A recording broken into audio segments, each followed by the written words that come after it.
बिस्मिल्लाहिर्रहमानिर्रहीम अस्सलाम वालेकुम। तो मेरे ਜਿਹੜੇ ਕਪਾਹ ਦੇ ਕਾਸ਼ਤਕਾਰ ਆ ਉਹਨਾਂ ਨੂੰ ਇੱਕ ਮੈਂ ਬਹੁਤ ਅਹਿਮ ਔਰ ਜ਼ਰੂਰੀ ਤਵੱਜਾ ਉਹਨਾਂ ਦੀ ਇੱਕ ਐਸੇ ਨੁਕਤੇ ਵੱਲ ਧਿਆਨ ਕਰਵਾਉਣਾ ਚਾਹੁੰਦਾ ਵਾਂ ਕਿ ਜਿਹਦੇ ਨਾਲ ਉਹ ਵੀਡੀਓ ਦੇਖ ਕੇ ਜਿਹੜਾ ਨੁਕਸਾਨ ਪਹਿਲੇ ਫਾਰਮਰਾਂ ਨੇ ਕਰ ਲਿਆ ਵਾ, ਉਮੀਦ ਆ ਕਿ ਨਵੇਂ ਫਾਰਮਰ ਇਸ ਵੀਡੀਓ ਤੋਂ ਬਾਅਦ ਇਹ ਨੁਕਸਾਨ ਨਹੀਂ ਕਰਨਗੇ।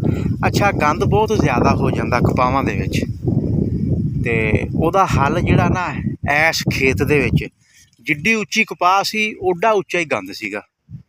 ਤੇ ਗਲੈਫੋਸਿਟ ਦਾ ਨਾ 1 ਲੀਟਰ ਫਾਰਮਰ ਨੇ ਇਹਦੇ ਤੇ ਕੀਤਾ ਵਾ ਤੇ ਟੱਕ ਵਾਲਾ ਫੁਹਾਰਾ ਇਸਤੇਮਾਲ ਕੀਤਾ।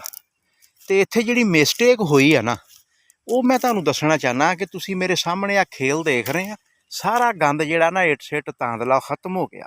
ਤੇ ਆ ਜਿਹੜਾ ਸੈਂਟਰ ਦੇ ਵਿੱਚ ਹੈ ਇਹ ਜਿਹੜਾ ਵਾ ਇਹ ਕਿਉਂ ਰਹਿ ਗਿਆ ਵਾ।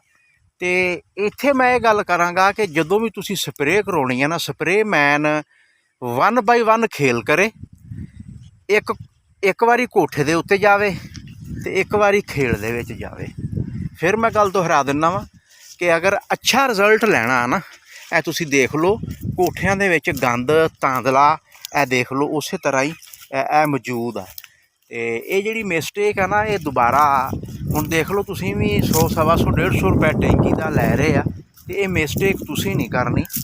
ਹੁਣ 2 ਟੈਂਕੀਆਂ ਵੱਧ ਲੱਗ ਜਾਣਗੀਆਂ ਤੇ ਉਹ ਬਰਦਾਸ਼ਤ ਦੇ ਵਿੱਚ ਆ। ਤੇ ਇੱਕ ਤੁਸੀਂ ਖੇਲ ਲਾਈਨ ਦੇ ਵਿੱਚ ਔਰ ਇੱਕ ਖੇਲ ਕੋਠੇ ਦੇ ਉੱਪਰ। ਤੇ ਇਸ ਤਰ੍ਹਾਂ ਤੁਹਾਡਾ ਜਿਹੜਾ ਨਾ ਗਲੈਫੋਸਿਟ 1 ਲੀਟਰ ਦੀ ਬਜਾਏ 1.5 ਲੀਟਰ ਲੱਗ ਜੂ। ਹੋਣ ਵਾਲਾ ਖਰਚਾ ਅਸੀਂ ਬਰਦਾਸ਼ਤ ਕਰ ਲਾਂਗੇ, ਲੇਕਿਨ ਬਾਅਦ ਦੇ ਵਿੱਚ ਜਿਹੜਾ ਨਾ ਫਸਲ ਸਾਡੀ ਖਰਾਬ ਹੋ ਜਾਂਦੀ ਆ, ਅਸੀਂ ਕੁਤਾਹੀ ਕਰ ਜਾਂਦੇ ਆ। ਲੇਕਿਨ ਕੁਤਾਹੀ ਦੀ ਵਜ੍ਹਾ ਨਾਲ ਸਾਡੀ ਜਿਹੜੀ ਜੜੀ ਬੂਟੀ ਆ ਪੂਰੀ ਤਰ੍ਹਾਂ ਕੰਟਰੋਲ ਨਹੀਂ ਹੁੰਦੀ ਤੇ ਕਪਾਹ ਦਾ ਸਾਡੀ ਦਾ ਨੁਕਸਾਨ ਹੋ ਜਾਂਦਾ। ਬਿਲਕੁਲ ਇੱਕ ਤੁਸੀਂ ਅੰਦਰ ਵਾਰ ਲਿਜਾਣਾ ਵਾ, ਇੱਕ ਤੁਸੀਂ ਕੋਠੇ ਦੇ ਉੱਤੇ ਫੇਰਨਾ ਵਾ ਤੇ ਫਿਰ ਇਨਸ਼ਾਅੱਲਾ ਤਾਲਾ ਤੁਹਾਡਾ ਜਿਹੜਾ ਨਾ ਇਹ ਕਵਰੇਜ ਪੂਰੀ ਤਰ੍ਹਾਂ ਹੋਏਗੀ ਔਰ ਤੁਹਾਡੀ ਫਸਲ ਜਿਹੜੀ ਆ ਉਹ ਅੱਛੀ ਹੋ ਜਾਏਗੀ।